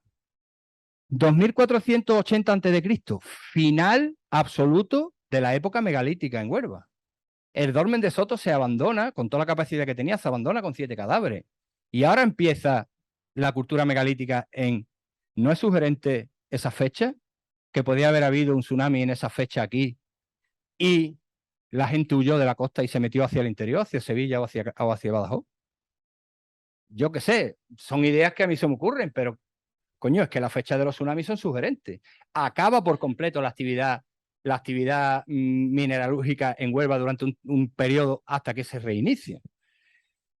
Bueno, fijaros, estos son las muestras que tengo. Abajo pone las muestras por su número y arriba pone los años. Las barras de colores son los años que le corresponden. Esto, evidentemente, cuanto más tiempo va pasando, voy datando más muestras y voy completando el gráfico y me van saliendo más muestras agrupadas en torno a las barritas de colores. Fijaros, vamos a irnos a algunos que son muy significativos. ¿Veis la escoria de fundición que os puse antes, de la época calcolítica? Pues está metida dentro de una tsunamita que está aquí, que es esta, 4.480 antes de ahora, es decir, 2.480 antes de Cristo. Fijaros los niveles de oro que tiene la capa. Siempre las tsunamitas vienen cargadas de metales pesados. Y aquí tenéis la capa de concha, las características, es decir, oro, titanio, cobre, arsénico, plomo, es decir, los metales. Esto se llevó por delante, esta ola se llevó por delante seguro una fundición costera. Y metió todos los metales de la fundición costera con la capa de concha. ¿Dónde estaba esa fundición costera? Pues no lo sabemos. No lo sabemos, porque es que justo ahí es cuando el nivel del mar llega a la posición actual. Justo ahí es cuando llega a la posición actual. Posiblemente quizá estuviera incluso algunos metros más, un par de metros o un metro más abajo, y esa fundición costera está sumergida, está debajo del agua. O simplemente es que el tsunami barrió todas las localidades costeras y hubo un reinicio de la dinámica litoral, pero ahí queda la información. 4.480, es decir, 2.500 a.C. Fijaros, ese evento, en torno al 4.000 antes de ahora, se ha detectado también en Doñana. Esto es un trabajo de mi compañero Antonio Rodríguez Ramírez y colaboradores de 2004, donde se ve que este evento catastrófico rompió la flecha de la entrada al estuario del Guadalquivir y formó lo que se llaman, lo que en el estuario del Guadalquivir le llaman las vetas. Eso, las vetas, nosotros en la terminología geológica se llaman chenier y son cordones de concha que se forman en lo alto de la marisma. Es decir, ya teníamos marisma, es decir, eso que ponen el mapa de los Tartesos, que ponen el estuario vacío hasta Sevilla y eso es el lago Licustino, ni de coña. Había marisma, donde veis Carrizosa, Veta la Arena, Veta de los Acebuches, ya eso de ahí para adentro era marisma. Es decir, el mapa de 1929, a ver si los historiadores dejan de utilizarlo ya de una puñetera vez, porque ese mapa es inventado y no tiene base científica. Y hay muy buenos mapas geológicos de mi compañero Antonio Rodríguez, que se ha gastado un pastón en hacer dataciones de carbono 14 y tienen muy buenos mapas de reconstrucciones históricas. Vale. Veta de los Acebuches y Carrizosa, Veta la Arena son las evidencias de ese tsunami montando capas de concha encima de la marisma. ¿Vale? Es decir, que no está solo en la ría de Huelva, está ahí también. Fijaros, aquí tenéis otro trabajo de otros compañeros En este caso, Coste no lo conozco, pero Reichelt es un alemán que lleva afincado aquí trabajando en el suroeste de Iberia un montón de años, y sí lo conozco, y habla español perfecto, y bebe vino también. Y bueno, aquí tenéis la tsunamita, es decir, lo veis que ponéis Tsunami Deposit, tiene piedras en la parte de abajo porque el tsunami tiene mucha energía para llevar, si agarra concha, lleva concha, pero si agarra piedra, lleva piedra. Y si agarra las dos, las mezcla. Pues ahí tenéis la tsunamita metida en depósitos tsunamigénicos del Golfo de Cádiz. Es decir, cuando sabemos mirar, está lleno de evidencias. Y estos son evidencias geológicas de que hubo un tsunami en esa época. Todo hablando de la época calcolítica. Pero ¿y más reciente? Bueno, tenemos dos tsunamis tartésicos. Yo lo he puesto aquí porque es el primero que me encontré. Es el VR3, es de aquí, del estero Domingo Rubio. Que esta muestra creo que la tomamos en el 1993 o 94, es decir, tiene su año ya. Y demuestra, esta muestra es del siglo del 577 con su más menos 125 años, es decir, el más menos cada vez son más precisas, pero como esta es una muestra antigua, tenemos un más menos grande. Esta fue la primera vez que nos encontramos, fijaros, el montón de conchas mezcladas, conchas lo que aquí le llamamos las conchenas de la playa, mezcladas con verdigones, con piedra, con metales pesados, es decir. Y en Huelva lo tenemos también. Esa tsunamita la tenemos en Huelva, tapando construcciones arqueológicas, tapando viviendas, tapando talleres, tapando puertos, tapando hornos de fundición. ¿Os acordáis antes que os puse en la foto del horno y os dije, ¿y por qué está el metal ahí dentro del horno? En vez de haberlo sacado y haberlo vendido. Porque llegó el tsunami y lo que era un fundido metálico, al llegar la ola, lo inundó y se quedó cogido. Y un horno lo rompió y formó esa media luna de debris, de detrito, alrededor del horno. Ese horno está en la parte de atrás del museo, metido en escayola. Bueno, pues sí, en escayola. Lo protegieron, lo quitaron y no, en vez de tenerlos puestos, pues de momento lo tienen puesto detrás, en la parte de atrás del museo. No es que no quieran, es que no hay dinero para la cultura. Bueno, fijaros, vuelvo a Doñana. En Doñana también hay evidencias de que ese tsunami llegó. Aquí también tenemos otras evidencias en Punta Umbría, detrás de la antena de cuando vamos para Punta Umbría, donde está el radar que nos pone las multas. Bueno, pues allí tenemos la veta de Marilope o la veta de los Tarajes. Son nuevas vetas que están más para afuera que las anteriores. Es decir, que el tsunami llegó, remontó la marisma y allí dejó las conchas. ¿Vale? Pero si hacemos sondeo también están. Es decir, de ahí para adelante, si hacemos sondeo también está debajo tierra, porque después ha venido marisma nueva y las ha cubierto. Pero eso quiere decir que de ahí para atrás eran marismas. Pues ahí tenéis perdón, este de aquí no es de final de Tarteso. Este de aquí es de principio de Tarteso, del 1100, ciento y pico antes de Cristo. ¿Vale? Esto también lo tiene publicado mi compañero Antonio Rodríguez en 2014. En esta publicación sí estoy yo. Fijaros que llegaron, hay gente de la Universidad de Sevilla que ha hecho modelos matemáticos de propagación de tsunami en el Golfo de Cádiz y se ha metido en cómo se propagarían esos tsunamis dentro del estuario del Guadalquivir. Y veis que esos tsunamis dentro del estuario del Guadalquivir no entran hasta arriba, no entran hasta Sevilla, sino que se quedan donde están los Chenier. Pero claro, ellos no han hecho una modelización precisa de los canales. En la zona costera se quedan donde están los Chenier, pero en los canales se mete, se canaliza y trepa para arriba. ¿Vale? Por lo tanto, sí eso azul oscuro que tenéis en el estuario del Guadalquivir sería donde prácticamente se ha disipado la energía del oleaje. Los colores rojos son donde sí hay energía. Pero claro, ellos no han tenido en cuenta que ahí hay canales y por los canales sí se mete. ¿Por qué? Porque la modelización está hecha amplia, tiene una red de 5 metros y en los 5 metros no ha modelizado bien los canales. ¿Vale? Pero los modelos sirven como orientación, pero no tienen una precisión si uno no se mete a trabajar con la malla de datos precisa. Bueno, abajo veis la onda, en la onda teórica, donde la onda es la zona de fuera, tiene la zona donde se genera, que la 1 es la roja cuando llega a Huelva, el desfase que hay con la que llega a la zona de Cádiz, o sea, la zona más cercana a San Roque, ¿vale? Y la diferencia, podéis ver la diferencia de la altura de la ola y la diferencia de tiempo que hay entre que llega a un sitio y llega al otro. Tienen su utilidad los modelos, pero no son la panacea. Bueno, ya habéis visto que tenemos tsunami. La pregunta del millón, ¿alguno de estos tsunamis podía haber trascendido y haber llegado la información a los griegos y haberla cogido Platón? Es decir, ya tenemos dos evidencias que han ocurrido aquí en el suroeste de Iberia. Una es la cultura de los metales, la presencia de cobre como mineral emblemático, y tenemos la certeza de que en cualquiera de las épocas que tratemos venía un tsunami. Por lo tanto, la hipótesis se me diversifica. Estamos hablando del tsunami del 2500 a.C., más cercano a lo que decía, a lo que nos cuenta Platón.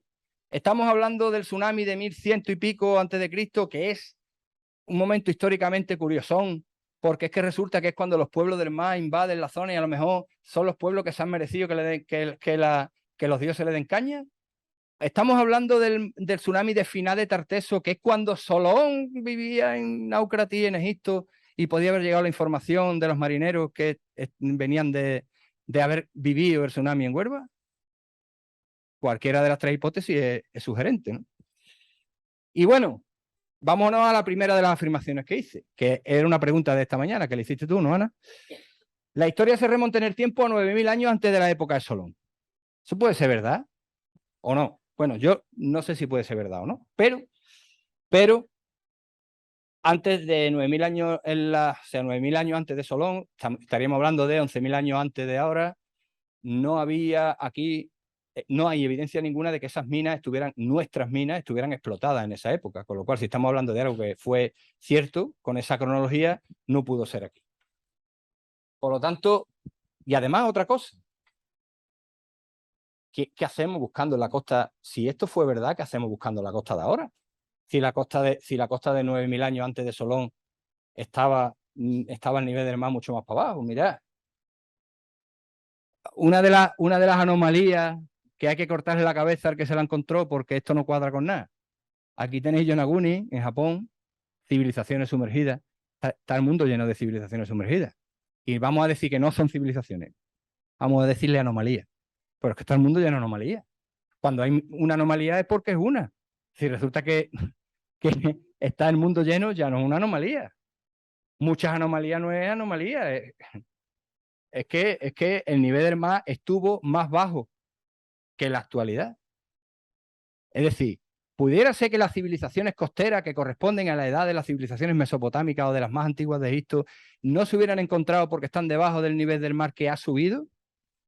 Yo no digo nada, pero ahí tenéis la curva del nivel del mar para la costa de Huelva. Bueno, esto está hecho para la zona de Ayamonte, Portugal, pero bueno, es lo más próximo que hay a Huelva. Y no me vale Cádiz, porque Cádiz está cerca de la cordillera y se mueve tectónicamente. Entonces me interesa más venirme más para acá, que se mueve tectónicamente menos. Pero fijaros que allí los valores que están más para allá es hace más tiempo. Arriba tenéis en los años, 12.000 años, 11.000 años, ¿vale? Hasta el cero, que es el momento actual. Un nivel del mar que sube. Fijaros que hace 11.000 años, es decir, 9.000 años, en la flecha empieza en donde vivía Solón, y nos la llevamos a 11.000 años, que es, fijaros que estaba como mínimo el nivel del mar 40 metros más para abajo. 40 metros más para abajo me deja al aire un montón de kilómetros cuadrados de plataforma continental que ahora está sumergida. ¿Vale? Pero hay otra cosa, ¿veis esa curva rara que tiene ahí, que hace como una doble curva entre los 6.000 años y los 4.000 y pico? ¿La veis? Se tienen muchos datos de los dos circulitos que tenemos ahí, hay muchos datos, pero hay muy poco, o por lo menos los datos que hay son más recientes. Antes se pensaba que la curva de subida del nivel del mar era como la de punto, es decir, que venía por aquí y estaba en la misma posición desde hace 6.000 años. Pero cada vez hay más datos que te dicen que la curva no es así, que la curva es la de abajo, la sólida. Por lo tanto, el nivel del mar ha llegado a la posición actual hace en torno a 4.500 años.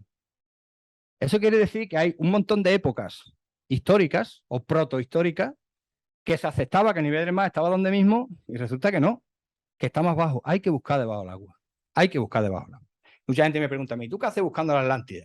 Yo no estoy buscando la Atlántida, pero sí que estoy buscando porque estoy convencido de que hay información arqueológica debajo del agua que hasta ahora no se ha estudiado y no se ha tenido en cuenta.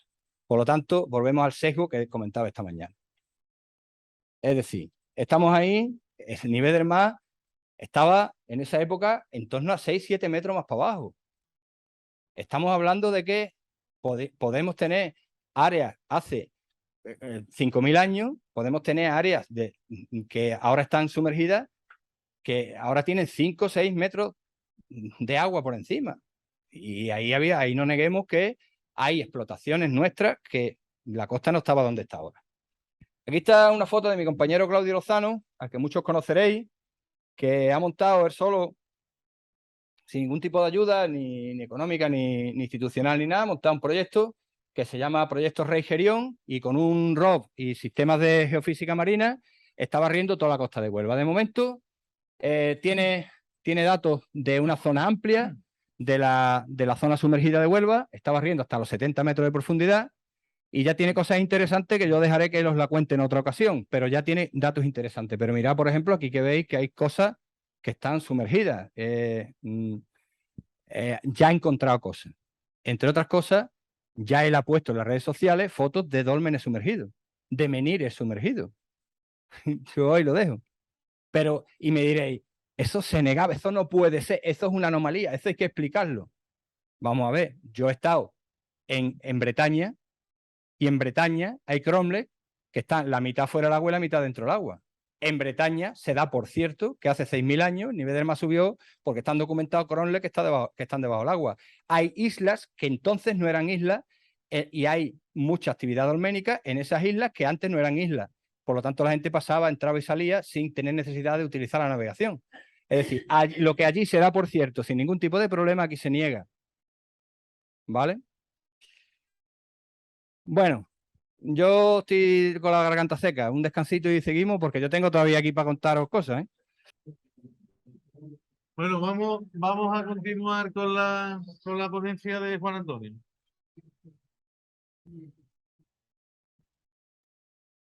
Bueno, pues gracias por el descansito y lo que os voy a contar ahora es cómo entré yo en este mundo de la Atlántida, ¿no? Y cuáles son mis ideas respecto o qué he investigado yo, cuál es mi aportación personal a este tema. Yo me imagino que muchos de vosotros habréis visto este documental, que es el que produjo James Cameron, el primero de los que produjo James Cameron, que fue el documental En busca de la Atlántida y dirigido por Graham Ball.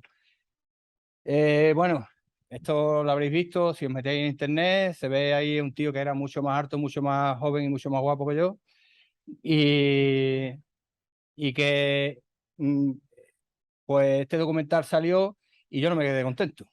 Yo la verdad que no me quedé contento porque sí que el documental expresaba o enseñaba cosas, algunas de ellas de las cuales yo os he explicado aquí, salía yo explicándolas y demás, pero después las conclusiones a las que el documental llega son las conclusiones que estaban preestablecidas o lo que ellos estaban intentando demostrar.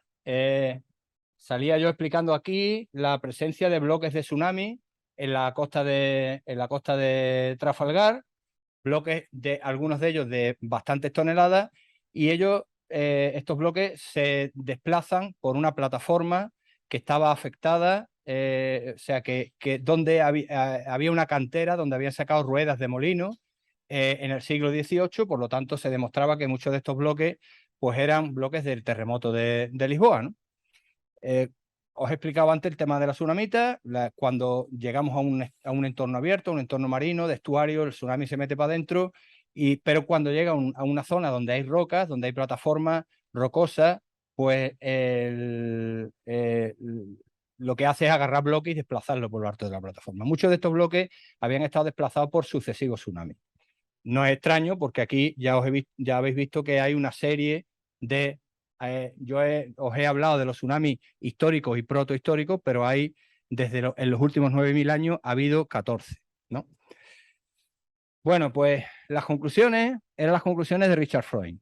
Richard Freund es judío, pertenece a un lobby judío, igual que Cameron, y entonces ellos estaban intentando demostrar la presencia del Oriente en el Occidente, ¿no? Ellos, las conclusiones que sacan es lo mismo, son estas que están aquí. Atlantis es lo mismo que Tartessos y es lo mismo que Tarsis. Es decir, hay una identidad entre esos tres conceptos, cosa que no se le ha ocurrido a él porque ya hay muchos autores que habían destacado. Pepe tiene en su trabajo no sé cuántas son semejanzas de detalles entre Tartessos y Tarsis, entre los conceptos de Tartessos y Tarsis. O sea, las dos están más allá de las columnas de Hércules, las dos tienen culturas de los metales, es decir, que hay gente que ha sugerido esa identidad.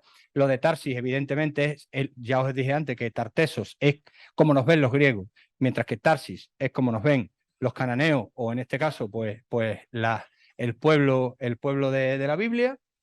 En lo que se basa también es que 6 metros por debajo de las actuales marismas de Doñana hay una capa, que realmente es una capa de tsunamitas. Todo esto empieza porque se describen esos círculos, porque el alemán Kuhn descubre esos círculos en la marisma de Doñana, y entonces pues hay que investigar aquello, pero el documental no se centra solo en la marisma de Doñana. Mucha gente me ha preguntado, ¿cómo ustedes trabajasteis en la marisma de Doñana? Yo no salgo en la marisma de Doñana ni una vez, yo siempre salgo en el barco, porque mi trabajo fue siempre en el barco. Yo la marisma de Doñana la he pisado aparte y nunca con el documental. Se había descubierto una formación rocosa en Chipiona de posible origen antropogénico. Esto había unos informes de Giorgio Díaz Montesano que os hablará, no sé si mañana o pasado. Mañana. Entonces, pues había unas evidencias de cosas que están sumergidas allí. A mí realmente me hubiera gustado haber trabajado con él porque él sabía los sitios, sabía las ubicaciones, y a mí no me dieron la posibilidad de haber hablado o de haber consultado con él. Y eso, si yo hubiera tenido la información de él o él hubiera participado en el documental, pues me hubiera centrado en sitios concretos y no que tuve que barrer una zona amplísima. Y hablaba de que la ciudad, o sea, una de las conclusiones es que la ciudad que fue destruida por un tsunami. Bueno, pues yo de aquí habéis visto ya que estoy de acuerdo con algunas cosas y con otras no. Realmente, ¿yo qué hice? Yo no pisé Doñana. Yo trabajé siempre en Chipiona, en un sitio con un nombre muy sugerente que le llaman Los Mojinos de Chipiona, que no Los Mojinos escocíos. Y yo trabajé en toda la costa de Chipiona y me centré específicamente en la zona de Los Mojinos porque ahí es donde se descubrieron las anomalías más importantes. Lo que hicimos fue una geofísica marina, aquí estamos con el catamarán del documental, y luego hicimos inmersiones de comprobación en las anomalías que salían.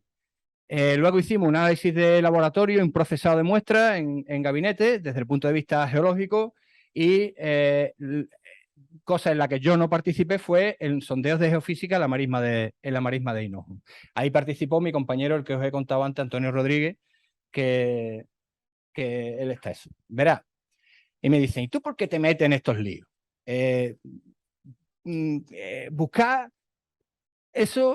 Atlántida, buscar una cosa sumergida es una locura. Pues veréis que no es una locura.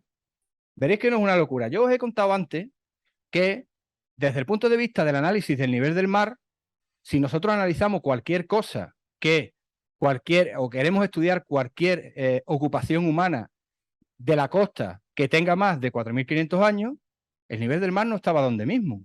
El nivel del mar estaba más bajo. Ahí tenéis la curva del estadio 4 y el estadio 5 de nivel del mar, y veis que el estadio 4 es esa curva roja, arriba está el tiempo, el 0 es el momento actual, y allí tenemos 5.000, 10.000, 15.000 años antes del momento actual, y veis que pues entre 10 y 5.000 años, pues el nivel del mar está subiendo rápido. Es decir, que cualquier cosa que nosotros queramos estudiar antes, como mínimo antes de 5.000 años, tenemos que estudiarla con un nivel del mar que no estaba en la posición actual, sino que estaba bastante más bajo. Por lo tanto, esa zona será hoy en día una zona sumergida. Por lo tanto, no es ninguna tontería buscar debajo del agua. Como os dije antes, hay un sesgo porque todos los descubrimientos que hay ahora, toda la arqueología del hallazgo, siempre es en tierra, casi nunca debajo del agua. Ahora estamos en los pañales de los estudios de la arqueología submarina. ¿Veis que aquí abajo os he puesto la curva que se suponía? Esta es la curva de Caridad Zazo, que había estudiado el cuaternario en la costa de Cádiz, y ella tenía muchos datos de la zona del subiente, del estadio 4 y de la zona horizontal de arriba, de los últimos 4.000 años, pero no tenía datos entre medio. Entonces ella supuso que si nosotros seguimos las tendencias de la curva de subida y la curva actual, pues el nivel del mar llegó a la posición actual hace 6.000 años. Para los arqueólogos súper cómodo, porque todo el periodo prehistórico, protohistórico e histórico me cae con el nivel del mar en el mismo sitio, con lo cual no me obliga a estudiar debajo del agua. Por lo tanto, pero fijaros que eso no es cierto. Tenía datos de aquí, pero los datos de en medio los extrapoló directamente. En el momento que nosotros usamos la curva de Joaquín Delgado, que es la curva que os he puesto antes, veis que ahí hace unos escaloncitos en medio que la hipótesis de Caridad Zazo no es correcta, o por lo menos no es correcta para todo el Golfo de Cádiz. Entonces, eso te dice que a la misma edad nosotros tenemos, tenemos un nivel del mar 5 o 6 metros por debajo del actual, no hace 6.000 años, sino hace pues, prácticamente menos de 4.000 años. Eso quiere decir que hace menos de 4.000 años, es decir, cuando estaban aquí los primeros fundidores de metales, el nivel del mar estaba más bajo. Tenemos que buscar debajo del agua. Estamos obligados a buscar debajo del agua. Pues ese reproche que se me hace de decir, ¿y para qué buscas tú debajo del agua? Qué tontería, que no va a encontrar nada y no hay nada. Bueno, pues ya veis que no, que estamos obligados a ello. Bueno, eso quiere decir que todas estas áreas que están aquí en naranja, todas estas áreas que están aquí en naranja estarían emergidas. ¿Por qué no? O sea, estas son áreas en las cuales Montesiano había dicho que había descubierto cosas debajo del agua, había buceado cosas. Yo quería investigar esta zona. Y si encima viene un documental que nos paga las campañas, pues vale. Es decir, que si hay que hacerlo, pues vamos a hacerlo, ¿no? Es decir, ponéis vosotros el dinero que nosotros lo hacemos y me da igual que me firmen. Bueno, pues ya después viene todo lo que habéis visto en el documental. Vienen las campañas, el catamarán, el sonar de barrido lateral, que ya hoy en día el pobre está obsoleto, este de 2002, cuando hicimos las campañas estaba un poquillo viejillo, pero todavía funcionaba muy bien y ya el pobre está obsoleto, y Claudio y yo nos metimos en esta aventura, ¿no? Bueno, pues ¿qué hicimos?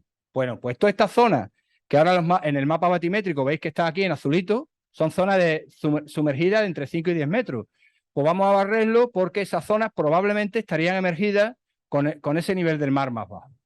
Trazamos unos puntos que están aquí en el lado de la izquierda, están en amarillo, eso es lo que nosotros llamamos los waypoints. Es decir, el barco tiene que navegar, por ejemplo, entre el punto 1 y el punto 2, en una línea paralela entre el 3 y el 4, en otra línea paralela entre el 5 y el 6, y aquellas son las líneas de navegación que se hicieron.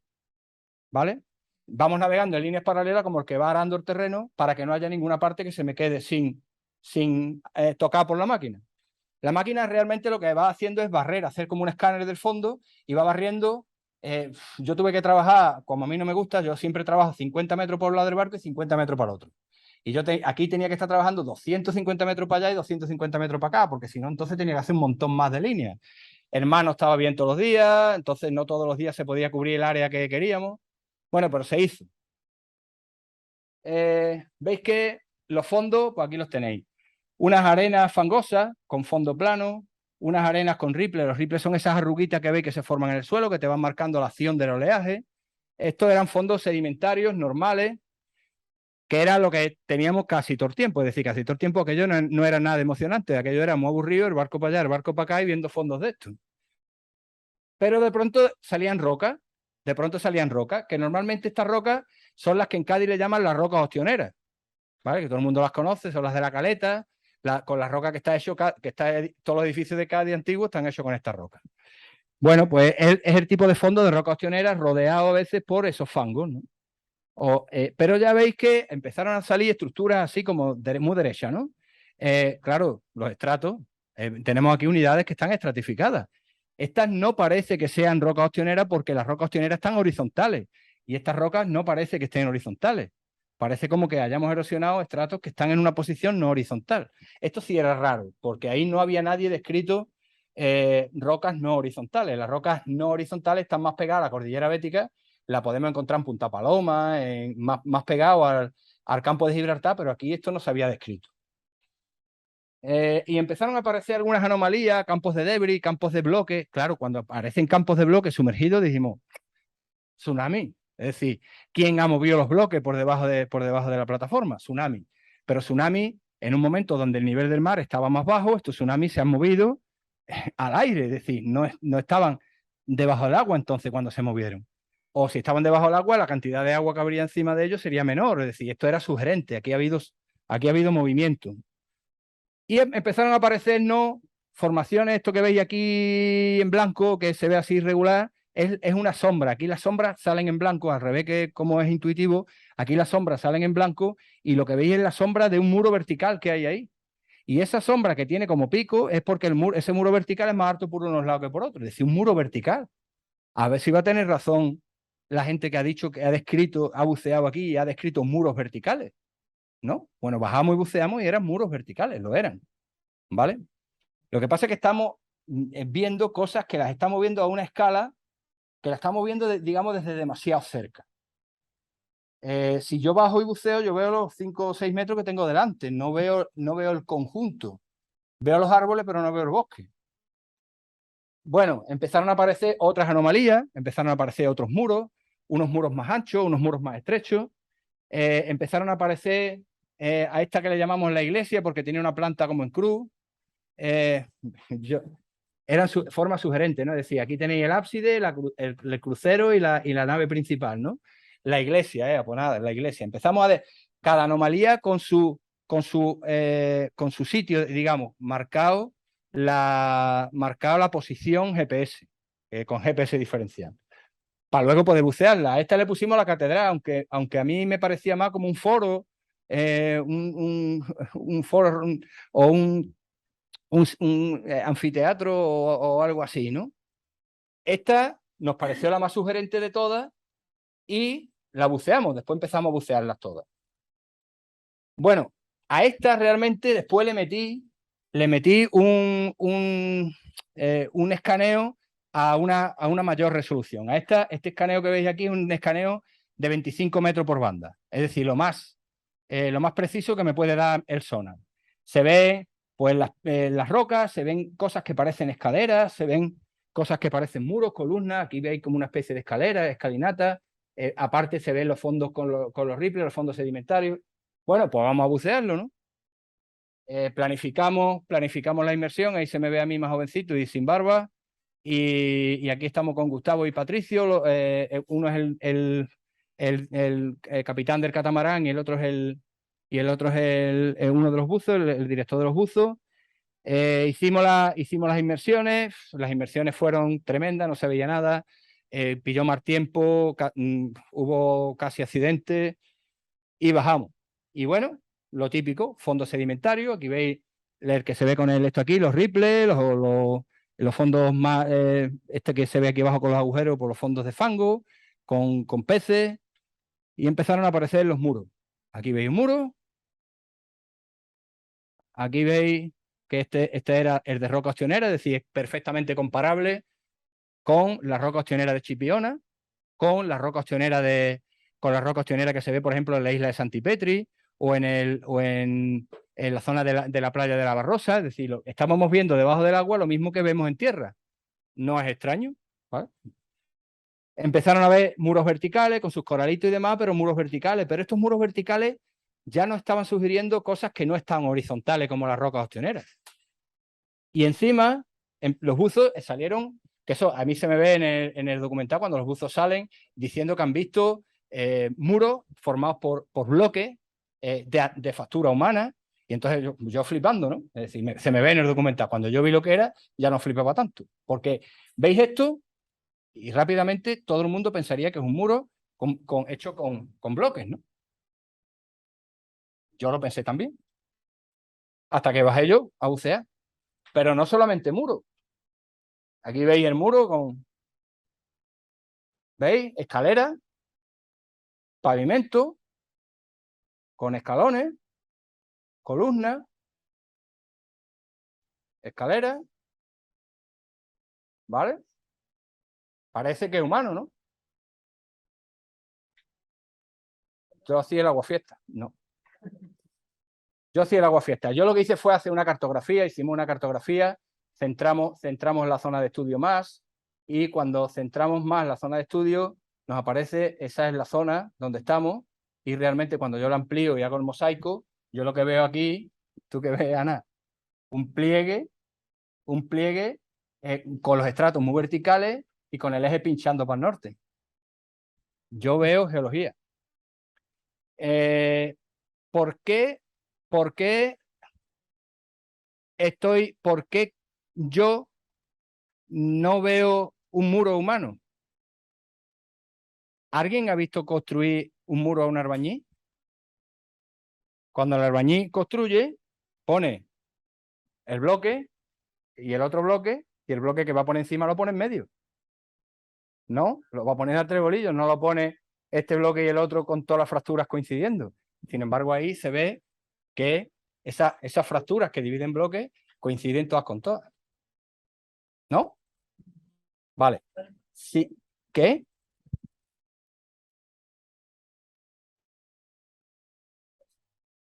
¿Veis? Pero es más, ¿qué haría un geólogo en tierra cuando se encuentra esto? Coge su brújula a medir dirección y buzamiento, ¿no? Entonces, si tú estás midiendo en un flanco y en el otro flanco del pliegue, si tú estás midiendo en un flanco y en el otro flanco del pliegue, si esta redondez la hubiera hecho un albañil, empieza a poner los bloques aquí y cuando va torciendo, va poniendo los bloques cogiendo el círculo. Sin embargo, los bloques nada más que aparecían en un lado y todos los planos que dividen bloques eran a un lado y al otro lado del pliegue estos paralelos. ¿Por qué? Porque lo que estamos viendo realmente es una fracturación de eje axial, de plano axial. Con lo cual, a un geólogo eso no se le escapa. Si yo no bajo y mido, me lo como. Pero es que lo mismo que hace cualquier profesional de la geología fuera al agua, yo lo hice, lo que pasa es que con un traje de buzo puesto, coge la brújula y mide. ¿Vale? Y entonces a mí me sale que esto es un pliegue geológico de vergencia norte y que lo raro es que los muros estén verticales, aquí haya muros verticales y haya un pliegue de vergencia norte. Eso implica deformación tectónica más allá del estrecho. Yo tengo que ir a buscar esto, porque esto más cerca del estrecho lo hay. Es decir, yo lo que tengo debajo del terreno es esto.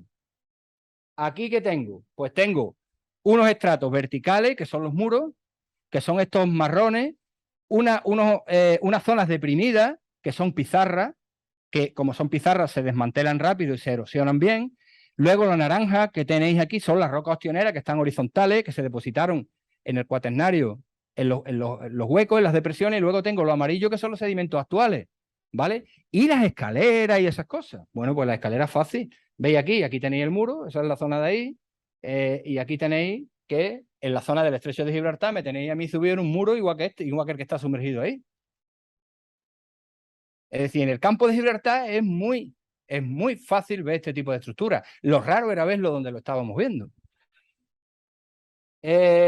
La roca ostionera, es decir, lo naranja que veis ahí, pues ahí lo tenéis en la isla Santipetri. Es decir, está lleno, Cádiz está lleno de roca ostionera. Y luego están los sedimentos de arriba, que son los que tienen los Ripley y demás. ¿Qué pasaba? Que algunas veces los muros eran tan altos que cuando venía un temporal los rompía, los caía, los tumbaba y formaba escaleras, campos de escaleras de muros caídos. Pues ya tenéis ahí los muros. Los pavimentos, pues claro, si tú tenías esas pavimentaciones, esos muros verticales, pues cuando los tumbas, pues ya tiene el pavimento. Fijaros que cuando yo analizo qué son las rocas, lo que tengo que son unas cuarzorenitas de grano fino, que eso a vosotros no os dirá nada, es decir, una roca que está formada prácticamente, exclusivamente por granos de cuarzo, pero con los clastos redondeados, muy redondeados, lo que implica que los granos han pegado un montón de saltos, de rebote, están muy gastados, pero tiene microfauna, y esa microfauna es neógena. Como esto está plegado, eso quiere decir que aquello era del Mioceno inferior. Esos son capas del Mioceno inferior. A vosotros no os dirá nada, pero a mí sí me dice. A mí me dice que eso se ha plegado con la cordillera bética. Es un fragmento de la cordillera bética, que ahora está debajo del agua. Y que lo raro es que haya llegado, que esté tan lejos. Lo raro es que esté tan cerca del Guadalquivir. Es decir, esto se parece a las areniscas del aljibe, de las unidades FLIS del campo de Gibraltar. Entonces yo me voy a las areniscas del aljibe en tierra y a ver qué me encuentro. Me encuentro que, mirad debajo del agua, esos muros Pues aquí tenéis las areniscas del aljibe en un sitio que se llama San Bartolo y es un sitio típico de escalada. Aquí llevo yo a los alumnos todos los años.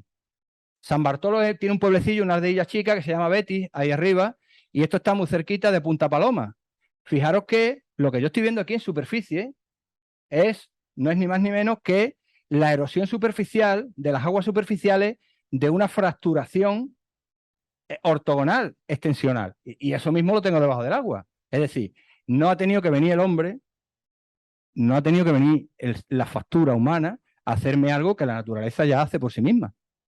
Por lo tanto, yo, lo que cualquiera vería aquí, factura humana, yo simplemente estoy viendo geomorfología, ¿vale? Lo tengo en tierra exactamente igual, en unas rocas que tienen exactamente la misma litología, areniscas de cuarzo, ¿vale? Por lo tanto, equivalencia fuera de tierra y dentro de tierra.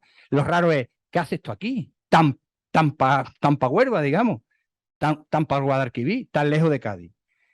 En tierra, bueno, allí, en la misma Punta Paloma, veis que tenemos pliegues con muros verticales, esto lo tenemos en la misma playa, con muros verticales, con ejes pinchando para el norte. Es decir, igualito, igual, en Chipiona que en Punta Paloma.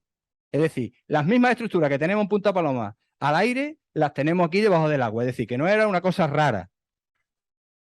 Si yo me meto aquí, en el mapa geológico, veis que todas estas unidades están muy bien representadas en torno a Tarifa, más para el norte.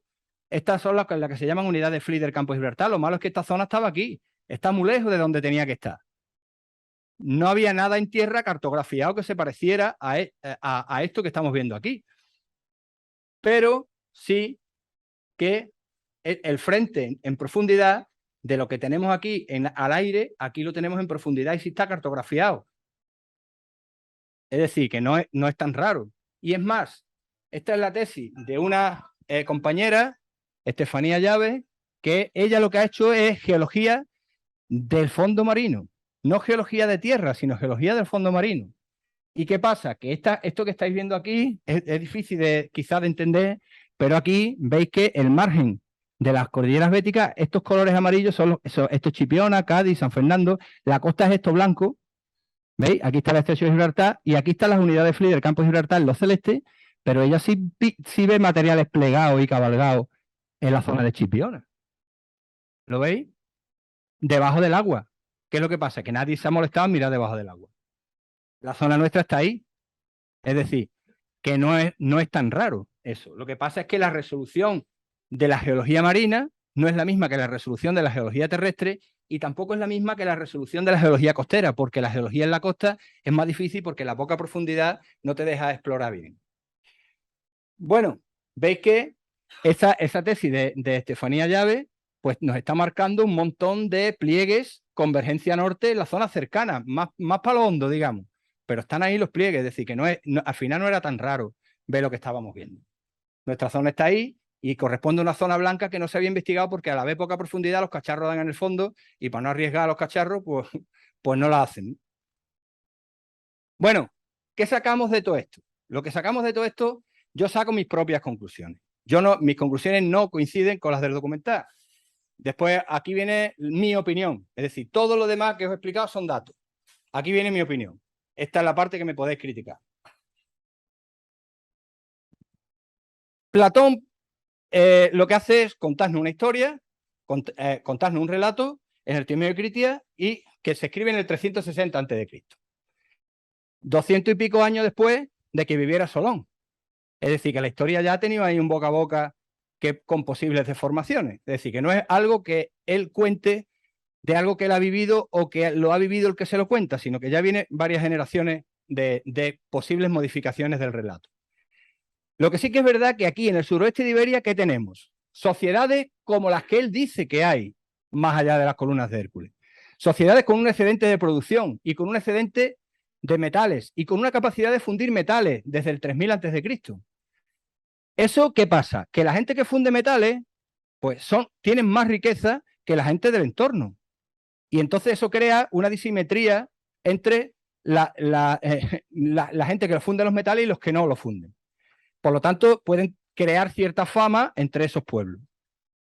Por lo tanto, eso sugiere la posibilidad, me dicen que no está demostrado, yo creo que sí, la posibilidad del comercio a gran escala, comercio a escala global, como decía Diego esta mañana. Yo soy partidario, con todas esas, poniendo juntas todas esas, entre comillas, anomalías, yo soy partidario, creo que existió un comercio a escala global, al menos desde el tercer milenio.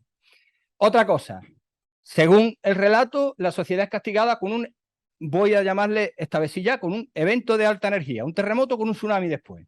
Yo ya no le voy a llamar una inundación subsiguiente, sino ya les digo claramente que aquello era un tsunami.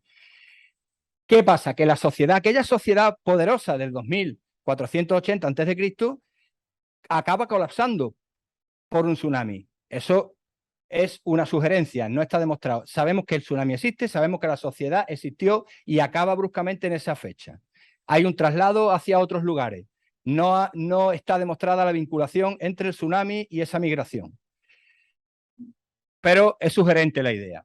En el Bronce Medio, en torno a 1100 a.C., otra vez un tsunami. Y otra vez vuelta a la subsistencia. Y a partir de ahí es cuando vuelven a empezar a llegar los griegos y los cananeos. Bueno, pues a partir de ahí se crea la otra leyenda, la leyenda de Tarteso. Que lo que está claro es que el tsunami de 2480 tuvo que haber transformado su entorno cultural. Sí que hay alguna información, empieza a llegar alguna información de yacimientos costeros destruidos de una forma severa. Eso tuvo que haber afectado a esas comunidades del cobre, de las comunidades neolíticas. Hay algunos yacimientos que se ha demostrado que han sido arrasados, pero también hay esa evidencia geológica donde no vemos el afloramiento, pero vemos los residuos. No vemos el yacimiento arqueológico, pero vemos sus residuos metidos dentro del depósito del tsunami. ¿Vale? Por lo tanto, ahí hay cosas, riqueza, culturas que desaparecen. ¿Cuál es la hipótesis? Esto es la parte discutible. Pues evidentemente que ese tsunami pudo haber creado una catástrofe en los entornos costeros y aquella gente con una cultura del miedo a lo desconocido pudo haber migrado hacia zonas que ellos creían que estaban más protegidas. Pudieron haber migrado y eso explicaría por qué cuando aquí desaparece el megalitismo empieza en otras zonas más hacia el interior. Después podemos hablar del otro evento de alta energía, desde el 1100. Desde el 1100 no tenemos una evidencia geológica tan clara, pero sí que hay en los yacimientos un cambio económico en las comunidades del Bronce Medio. Eso seguramente un arqueólogo os lo va a contar mejor que yo. Lo que está claro aquí es que hay una clara influencia entre los tsunamis, los eventos catastróficos, la geomorfología de la costa cambia cuando llega un tsunami, en la costa se preserva la historia del tsunami y evidentemente el uso humano, eso tuvo que haber afectado al uso humano que tenía del territorio en esas épocas. Por lo tanto, a la hora de interpretar desde el punto de vista histórico las cosas que pasaron, las cosas que le pasaron a los asentamientos humanos y a las cuestiones culturales, no tenemos más remedio que empezar a tener en cuenta tanto los factores climáticos, que ya se está empezando a tener en cuenta, como los eventos de alta energía, como los tsunamis. Pero también tenemos que tener en cuenta el tema del movimiento del nivel del mar. Tenemos que tener en cuenta que hubo una subida del nivel del mar después de la glaciación Würm, que eso afectó gravemente a la dinámica litoral y que pudo haber afectado gravemente a las comunidades costeras, dejando además metidas debajo del agua todas esas evidencias. Aquí tenéis ya el evento, aquí tenéis con el circulito, el evento en torno al 560 a.C., documentado en la ciudad de Huelva, en la ciudad tartésica de Huelva, que ocurrió apenas 200 años antes de que Platón nos lo contara. Pero además ocurrió en un momento en el que Solón estaba en Náucratis.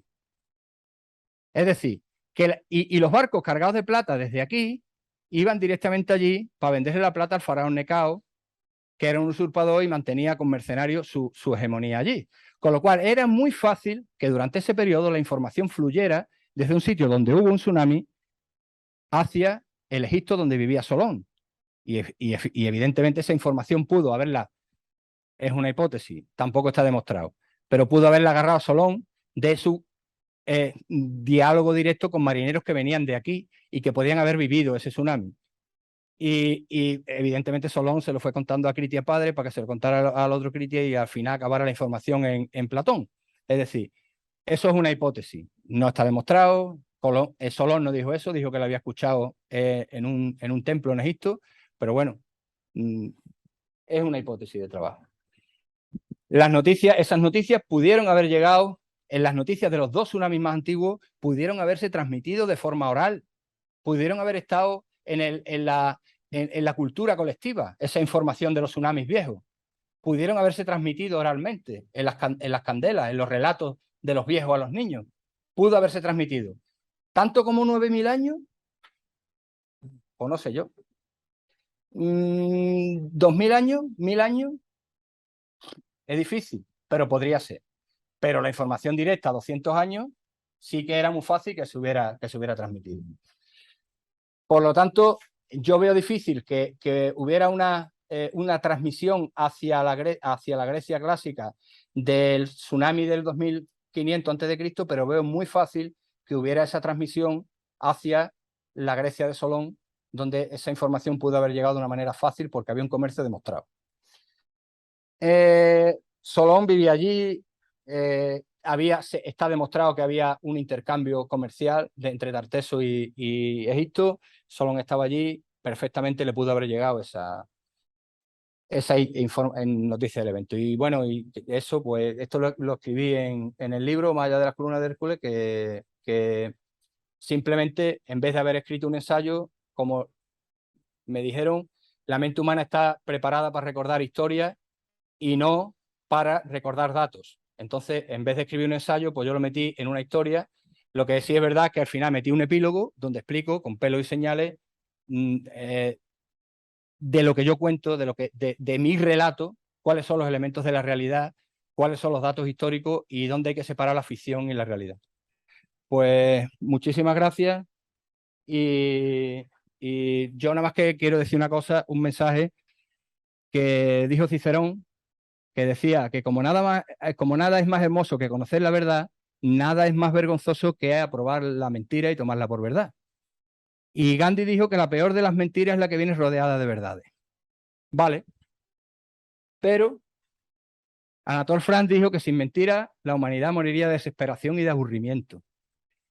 Y lo que digo yo es que quien odia la mentira hasta cegarse nunca podrá disfrutar del arte, porque el arte es mentira. Por lo tanto, viva la libertad y viva el libre pensamiento. Así que yo le quisiera dedicar esto a aquellos grandes sabios que están tan centrados en evitar la mentira que se negaron hasta aquí. Se negaron a analizar algo que, ¿por qué no?, podría ser verdad. Muchas gracias a todos.